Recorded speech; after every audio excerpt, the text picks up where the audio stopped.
Hello, you have an intruder in this week's reflection, but what we're doing today is giving you the reflection that was given in church on the first Sunday that we returned to the church building for service. So I'm doing those bits here that I do in church.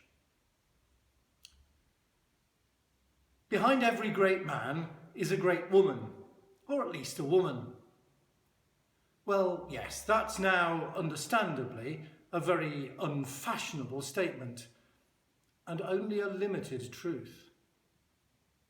Every family tree must contain females as well as males, and yet, the way human society has been ordered, the story of the men has usually overshadowed women's role in humankind's development. Just occasionally in the Bible, that's both the older Hebrew part of it and the story of Jesus and the early church, there are still important female characters. How about this one? They may only have been front and centre for a short part of the overall story, but their contributions are undeniable. And that's not just from a biological perspective.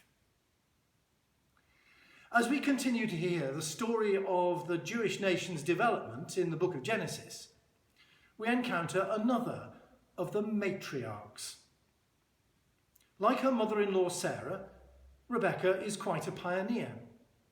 She also begins her involvement with a long journey. She also leaves behind practically everything familiar and comfortable. But as events unfold, Rebekah doesn't turn out to be a passive background paragon of virtue as we might expect, even if we first notice her as she gets on with a menial, ordinary task.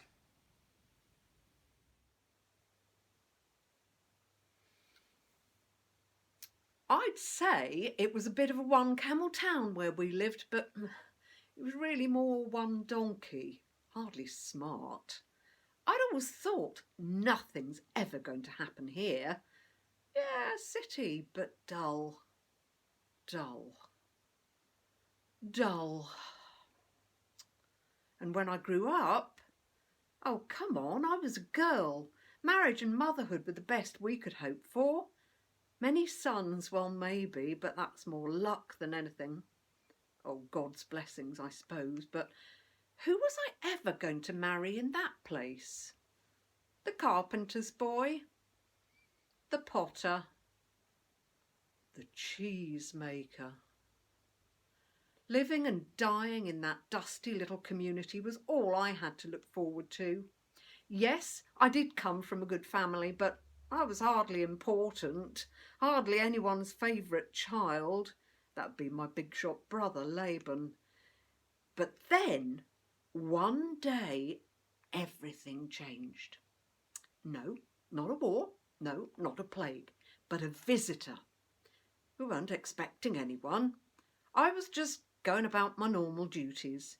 Sweep the house, Becca, feed the animals, fetch some water. Same old. So I nipped down to the wellspring by the town gate. It wasn't every day a camel train was camped there, although I suppose, well, we were on the way to more favoured places between the rivers with palaces and skilled craftsmen and big, big markets and fancy goods, cities and trinkets I'd never see. That morning, though, I was early, with my jar up on my shoulder.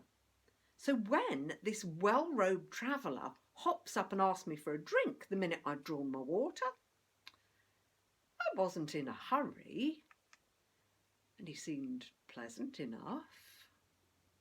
Loads of camels and attendants. I wasn't going to refuse him.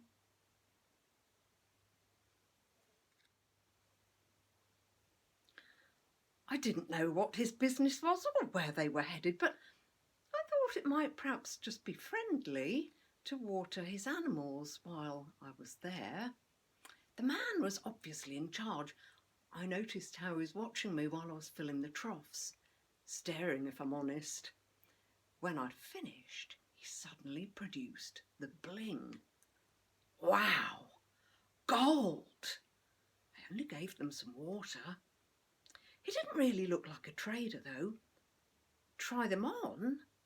Didn't need to ask me a second time. I suppose I shouldn't have. The reveal came a bit later, though. What were the odds of us being related to his boss? Hundreds of miles he'd travelled, and they'd moved away forever ago. He worked for my great-uncle, long-lost family. Would you Adam and Eve it?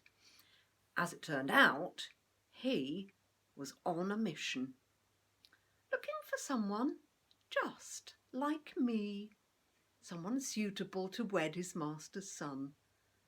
Yeah, I felt a bit weird then, like he'd actually come looking for me personally.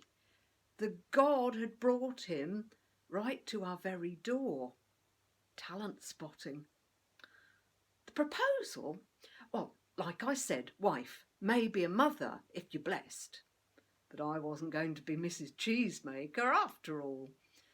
No, I know, I'd never even set eyes on my brand new fiancé. I barely even heard his name. Isaac. Laughing boy. Could have turned out worse than a joke, even a complete disaster. What if he was horrid? What if he beat me, or worse? It was a risk. But there was something about Abraham's manservant. His sincerity, the way he prayed to his master's God, his words about steadfast love and faithfulness, right there in front of me. You might say I just felt it in me water. It would be fine. It was like, in that moment, God himself was asking me to go, to be the one, to be part of something way bigger, to play my little part in God's long, long game, and to give life to more than a few thirsty camels. Oh, I did have a teeny little wobble when they asked if I wouldn't rather just wait a few days. But at the back of my mind was the story of how Isaac's father was sent away by God all those years ago. Everyone in the family remembered it and recited the fateful words. Lech lecha, make your way.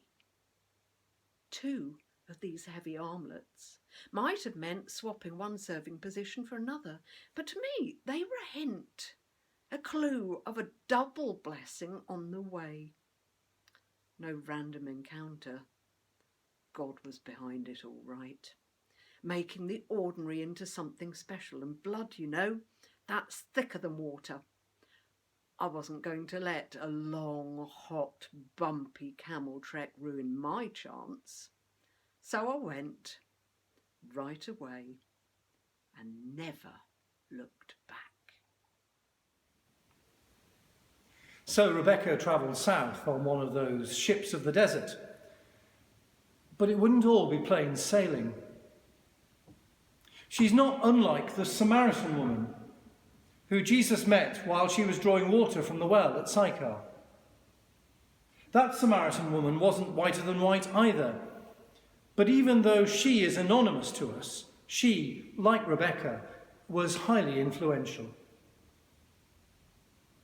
Like most of us, Rebekah didn't distinguish herself sometimes. But whatever her faults, an angel's direction brought out of her a swift and decisive yes, paving the way for another key generation, Jacob and Esau.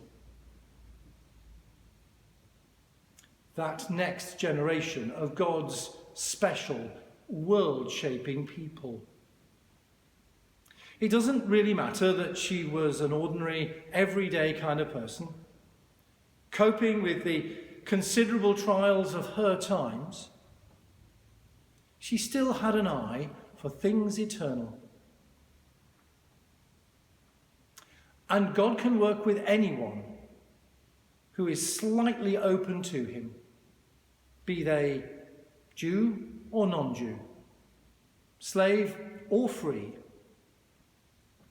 male or female.